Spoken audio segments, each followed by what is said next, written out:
Thank you. Thank you for the confirmation. Lovely. So everybody can see and hear me. Fantastic. Hello. Lovely. Hi, everybody. Thank you so much for joining me. I hope you've had a good Sunday so far, wherever you are. I was talking to a lovely lady in Canada a few minutes ago, so it's still afternoon there. You still have the rest of your weekend.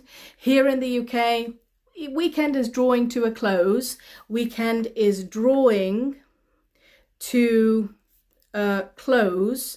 That means it's almost over. It's almost finished. It's drawing to a close. I know in Iran, it's around 9:30 in the evening. Obviously, you've already had your weekend, but your day is almost over, I believe. And then obviously in places like Australia, etc., it's in the middle of the night, isn't it, for you? So I hope you're asleep and I hope you're not awake. You can watch this later.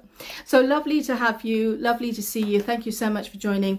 Today, what we're going to do is first thing I want to do is I want to once again inform anybody who doesn't know about my new course. My new course is called Work, and it's idioms and slang for the workplace. So if you want to use idioms and slang in your conversation at the workplace, just type the word work here in the comments and a text will come straight to your DM. With all the information that you need. I've got a discount on it, and that sale, that discounted price ends tonight. After tonight, the price will go back up to the way it usually is, the normal price. So if you want to get in on this new course, make sure you type in the word work at the bottom right now, like some people are doing, and a text will come to you. And what this text is about, it's just informing you of a course that will be starting mid-July. I always like to give people plenty of notice beforehand. I don't like to say, hi everyone, I'm starting a course tomorrow. That's not enough notice. I like you to know in advance so you can prepare yourselves, get yourselves ready. And the course is aimed at students who are upper intermediate and higher. So it's not for beginners, it's not for intermediate students. They might find it a bit difficult. Upper intermediate and higher, excuse me. And I'm not going to call it a conversation course, but it's a course where I am just speaking in English. And while I'm talking to you, while I'm teaching you certain idioms and slang in the middle of a conversation. So it's not just going to be me teaching an idiom by itself, because that's really boring and you don't know how to use this, right? It's me teaching an idiom, giving you scenarios, examples, situations where you can use this idiom, the same with the slang, and usually it includes a few sentences where you can learn where and when to use this idiom, this slang, etc. A lot of you might think to yourselves, Layla, I don't need idioms, I don't need slang, my English is fine. Very good, I'm sure it is, absolutely.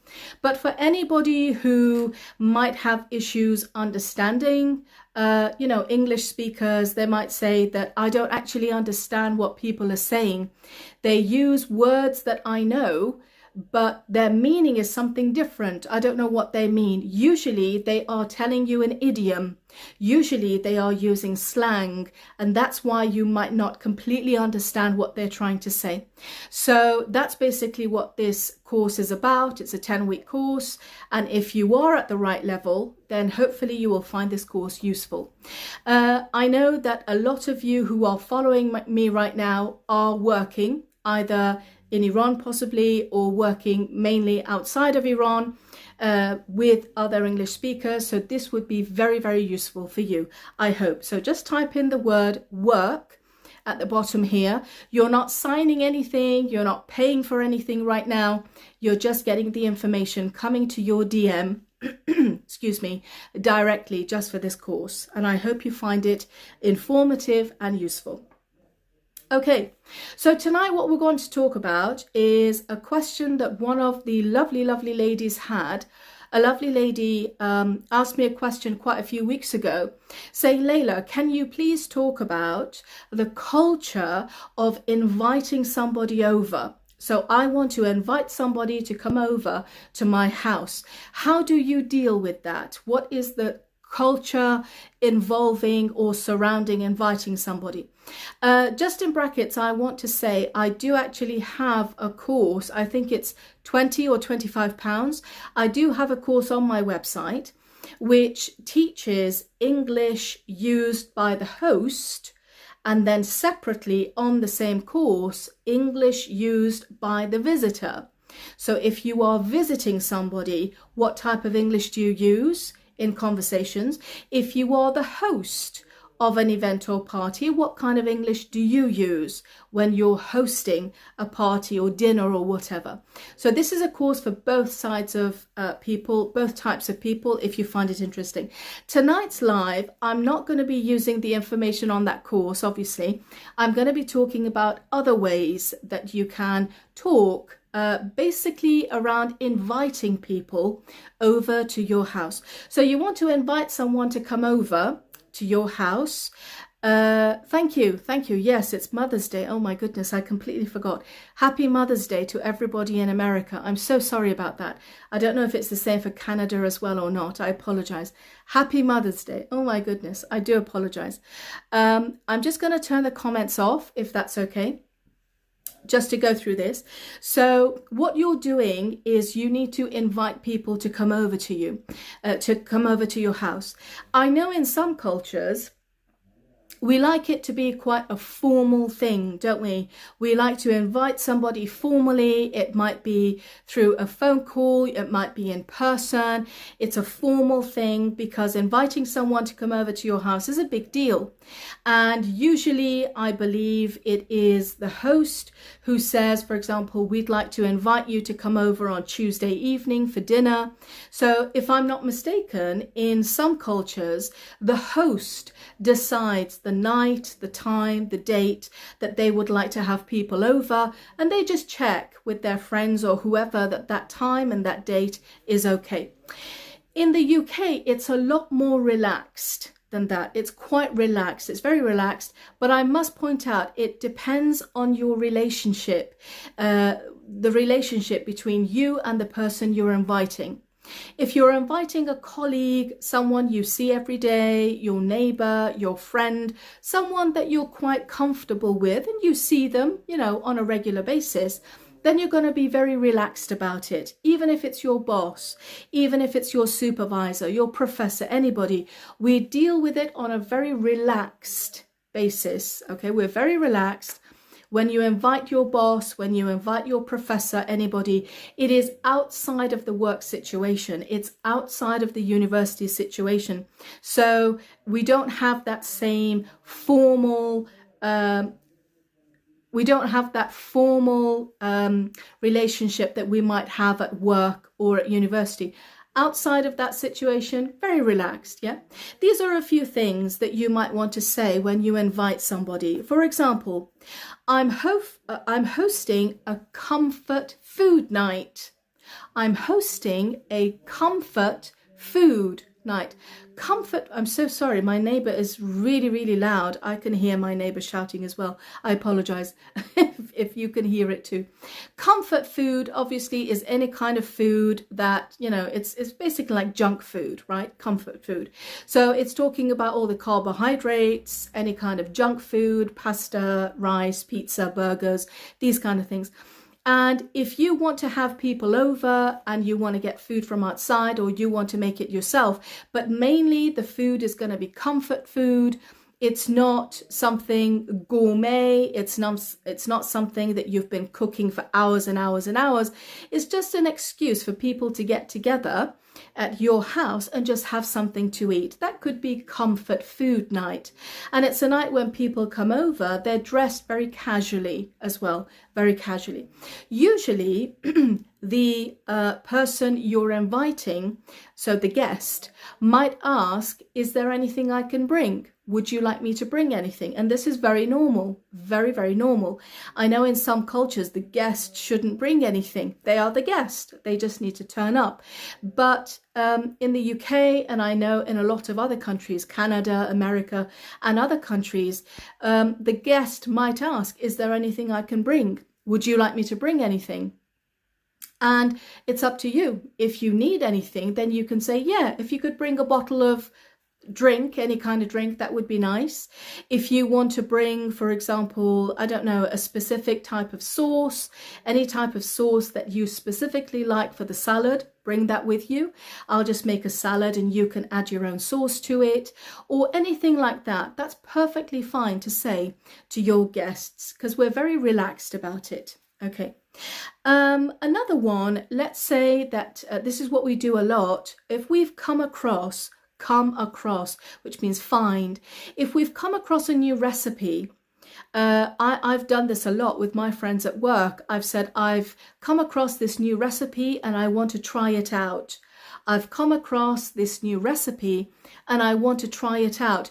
Why don't you come over? So this is me inviting my friend to come over, and I'm trying out a new recipe and I want to cook for her, for him, for them, and I would like them to try it out and let me know what they think. Okay, this is a very popular reason or excuse to have people over.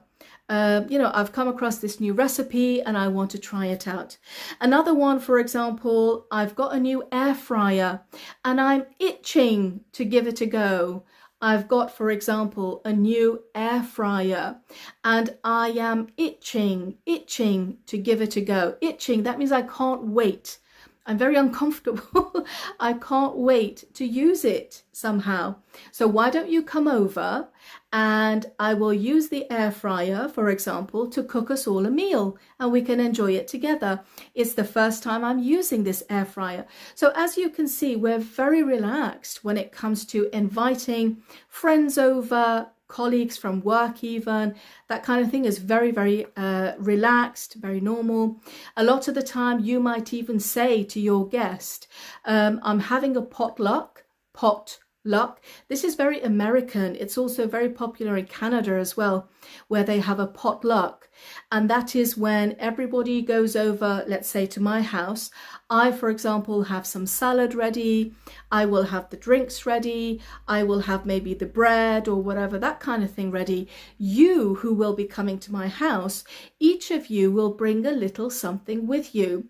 Some people might bring chips and dip. Some people might actually cook something, make salad d'olivier. They might make a little bit of rice and khoresh. They might bring KFC.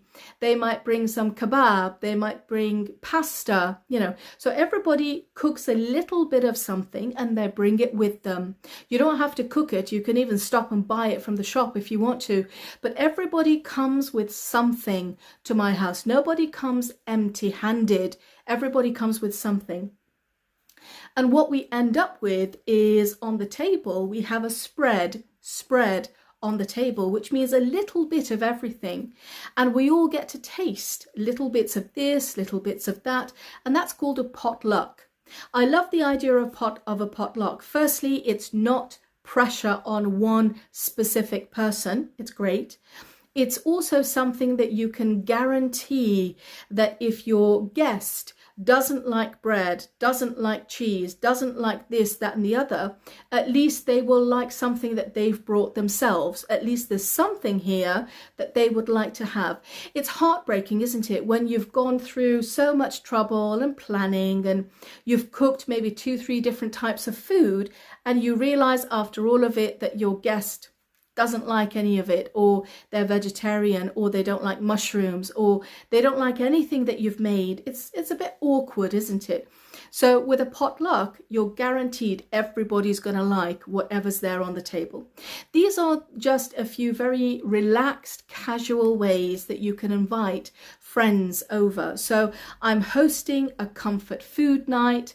I'm hosting an Indian night. I'm hosting a pizza night.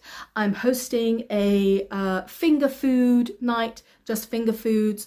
I'm hosting a dessert night even, So you're hosting a gathering or a party, very casual, and that's what you're going to be serving, basically. Another one, I'm trying out a new recipe. Why don't you come over? You know, I've got a new air fryer. I'm itching to give it a go. Why don't you come over? We can try it out together. So these are different ways that you can invite somebody. Now, let's say you want to invite somebody a bit more formal for whatever reason. You don't know them very well. You want to be that little bit more formal. And when I say formal, I don't mean like maybe your boss or anybody, because if you invite your boss and you're very formal with them, they will feel uncomfortable. Your boss will feel uncomfortable. They like to feel relaxed outside of the work situation, believe me. So you don't want to be too formal with your boss. When I say really, really formal, I mean, for example, like somebody who has, you know, a certain important job in the community. Somebody who might be the governor, might be the mayor of the city. Somebody who is definitely much higher ranking, an MP of the community, for example. You won't want to invite them. Even with them, you're very casual, very relaxed, but still a little bit of formality is quite nice. And that's when you don't need to tell them to bring something. You do the planning, you do the cooking, you do the preparation, and you say to them, if you, for example, are available, we'd love to have you on Tuesday at 6 o'clock for dinner. That's when you're asking if that time is okay for them. If you're available, we'd love to have you on Tuesday at 6 o'clock for dinner, for example. Yeah. So very, very relaxed when it comes to inviting people. In some cultures, it might be that the host tells the guest what time to come, what day to come, and that kind of thing. We usually like to leave it open. We like to leave it up to the guest to let us know when they're available, when suits the guest. When are you free? When are you available? When is good for you to come over for dinner? You know, what day do you have a lighter work schedule? What day works for you? And then based on that, that's when you can start planning your evening or your dinner for the friends or whoever it is you want to invite. I hope that makes sense. So very relaxed, obviously very informal, very relaxed, the way we invite people. I hope that makes sense. Any questions from anybody? Is everybody okay with that so far? Any part of it that you would like me to repeat? Any part you'd like me to talk about again? Anything you're not sure about? Spot on. Thank you. Thank you. Potluck, Mattia. Yes, potluck. So potluck, it's actually a Canadian or American thing, and the UK has learnt from it. Potluck, I think people who live in Canada or America will know it very well. It is when I am the host and I say to everybody, I'm having a potluck. Luck as in lucky. Pot, luck. Potluck. Potluck. Pot obviously is what we use to cook food inside. That's my pot. Luck, it means I don't know what's in it. I open it. Ooh, for example, it's pasta. Ooh, it's salad olivier. I don't know what's in it. It's luck. Yeah. Potluck. Potluck. Potluck. Potluck, BHR9289. Thank you very much. Yes. And it means you only have to prepare some part, a specific part of the meal or the event. Everybody brings a little bit of something with themselves. Somebody might just bring white rice. Somebody decides to come with a few different types of bread. Somebody wants to come with 2 different types of salad, for example. Somebody might come just with the drinks and paper cups. Somebody will come with maybe kebabs, for example. Somebody will stop and get KFC or burgers from a shop and bring it with them. So everybody comes and they bring a little something with them. Yeah, so that's basically how it works. We've got in Iran qablame party. Lovely, lovely. I didn't know that. Very good, very good. Yes, so the reason why I love this potluck is really good. It doesn't put pressure on one specific person. It doesn't put pressure on the host to cook, you know, all this food. It doesn't put pressure on anyone. And if you're the type of guest that is very fussy about your food, there's certain type of food that you don't like, maybe you've never tried it before, you don't like what it looks like, at least if you go to a potluck, you are taking something that you know you like, right? So you're guaranteed to like something from there. Totally different from Persian, Sohila. People spend a lot of time even for friends. Yes, I've heard that. I've heard that even when they want to invite their friends over, this is the beautiful culture of the Iranian people, of course, and other cultures, because I know there are people from other nationalities here in this live as well. It is the lovely, lovely culture behind it that you will do anything for your friend and to make sure that your friend has a good time. It's lovely, isn't it?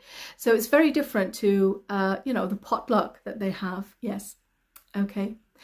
Posts are amazing. Thank you very much. You said that when you buy a new fryer, right? Yes, an air fryer. Yeah. So let's say you've got a new appliance. You've got a new pressure cooker. You've got a new slow cooker, a new rice cooker. You've got a new air fryer. You've got a new appliance and you want to test it out. But instead of just cooking and then just you eating, you're inviting friends over and you try that new appliance with your friends. It's a friendly, it's a gathering that all of you try it together. That is the theme of the party, of the night, of the event, basically. Yeah. Potluck, here we go, Seppi there. Potluck is a casual and relaxed way to invite friends without much pressure and spending much time on cooking. Absolutely, absolutely, yes. We can taste different foods at the same time. Yes, so potluck is lovely. When I was in the States and we went to lots and lots of potlucks, it was lovely because you get to taste and see and experience food that normally you might not cook yourself. Normally you might not have heard of before. There's a certain type of, I think it's Vietnamese. I'm not sure. I think it's Vietnamese. It's called... It's okay. If you can close the door behind you, that would be great. Thank you. Sorry. It's a certain type of Vietnamese dish, and I think it's called pho. Pho. P-H-O, pho. I think it's from Vietnam, if I'm not mistaken. I do apologize if I've got the nationality wrong. And this is something that, firstly, I didn't even know how to pronounce. Secondly, I'd never seen it before. It was like a really watery, wishy-washy kind of soup with noodles, and it doesn't have a special color to it. It looks quite transparent. It looks like water, but it's not. Obviously, it's very flavorful. It's got lots of spices and lots of seasoning and everything. But that was the first time I got to experience and try a brand new dish, which is pho. So it's lovely. It's educational, actually. Yeah, good idea for people like me who can only cook few types of foods, and I get to taste new dishes. It's good for everybody, I think. It's a lovely occasion for people to come together and try different types of food. Yeah. Could you please close the door behind you? Yes, that was my daughter. Could you please close the door behind you? What is wishy-washy, Mahdia? Thank you. Wishy-washy, it means it's not very strong. It's not very firm. It means, for example, it's either very soft or it has a lot of water. It has maybe too much juice, too much water. That's called wishy-washy. Wishy-washy. I'm going to write that down to include this in my caption. Wishy-washy. Okay. Obaki. There we go. Yes. Obaki. Very good. There was also a lovely person who commented on Instagram today for me, sent me a message and asked me to deliver one of my live sessions in Farsi. And this lovely English learner said, in Farsi, could you teach us how to work on our speaking and listening skills? Okay. So what I'm going to do next week, yes, just to let everybody know, next week part of, not all of, because you come to me for English, don't you? Part of the very first part of my live next week will be in Farsi. I don't know what I can add to information that all of you already know, because all of you are already expert students. You already know very well how to study a language. But if there's anything I can add to that, yes, I definitely will next week. Sunday in Farsi for the first maybe few minutes, and that is to in response to our friend's request, if that's okay. Very good. Can we say wishy-washy for tea? Excuse me. Yes, yes. So tea that doesn't have the color that you want. It's too light. It's not as dark as you want. It's not as tasty as you want. You can call it wishy-washy. Absolutely, absolutely. For food, if it's got too much water in it, you don't like it, you like it to be thick, you can say it's very wishy-washy. Yes, yes. Okay, that is welcome news. Lovely, lovely. I need to have some phrasal verb dictionary, very comprehensive one. What do you recommend? Phrasal verb dictionary, to be honest, I think you should be able to find something like that on the internet, a phrasal verb dictionary. You might be pressed to find a dictionary that has all the phrasal verbs. You might be pressed. That means it might be difficult. You might be pressed to find. So you might be pressed, press, yeah? You might be pressed to find one book that includes all the phrasal verbs of the English language, because we have tons of phrasal verbs. But I'm sure if you go online, and I don't think you even need to pay, I'm sure if you do a Google search, you will find maybe a PDF version of, you know, a certain number of phrasal verbs which come as a form of dictionary. I have a phrasal verbs course, but it's not a dictionary. I have taught phrasal verbs and idioms in conversation, and it has Farsi translation as well in one of my courses, but it's not a dictionary. So I think you're looking for something else. I hope you find it. Oxford phrasal verbs is a good one, not a dictionary though. Sure. You've got a broad British accent. Okay, thank you. Right, when you're not sure about doing something, your face expression is like English person, okay. Phrasal verbs in use. Yes, now phrasal verbs in use, the intermediate and advanced level, that is a very good book, I agree. And that gives you the phrasal verb, it gives you the meaning, and it gives you the sentence as well, maybe an example. Yeah. Thank you very much. Magic time to learn. Thank you. You are second to none yourself. Thank you very much. Lovely. Okay, so the session is drawing to a close, and I just want to remind everybody that I do have a course on the way. It's called Idioms and Slang at the Workplace. If you are interested, please do write the name work, write the word work in your comments. It will come to you, the text will come to you. It will just give you an idea of what the course is about. The reason why I'm stressing on this is because the majority of you I know are working, and a lot of you come to me and say, Layla, sometimes I don't understand what my colleagues are saying at work, or sometimes I don't just want to use basic English, I want to use a more advanced level, and I want to speak to people at their level. I want to use native English, I want to use idioms and slang. You don't have to use idioms and slang to speak normal English, of course not.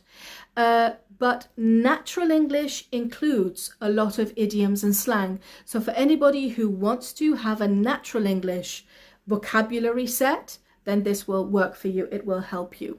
Okay. I've knocked £10 off the price as a little discount because it's a new course that I'm offering. That £10 discount ends tonight, just to let you know. So if you do want to make use of that discount, make sure that you get the the information to yourself as soon as possible.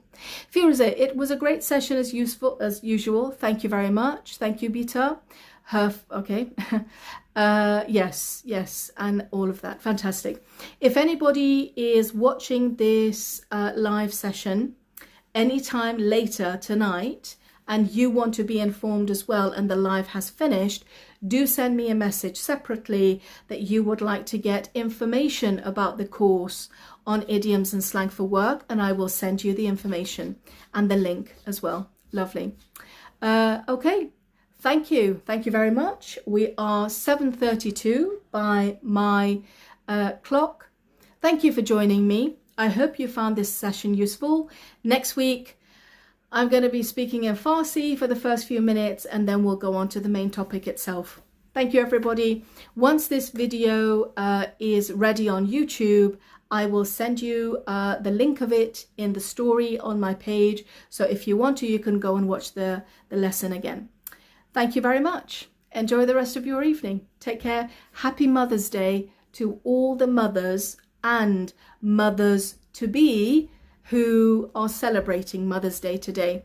I think it's Mother's Day in the US, possibly in Canada, I'm not sure, but happy Mother's Day all round anyway. Take care, everybody. Thank you. Bye for now.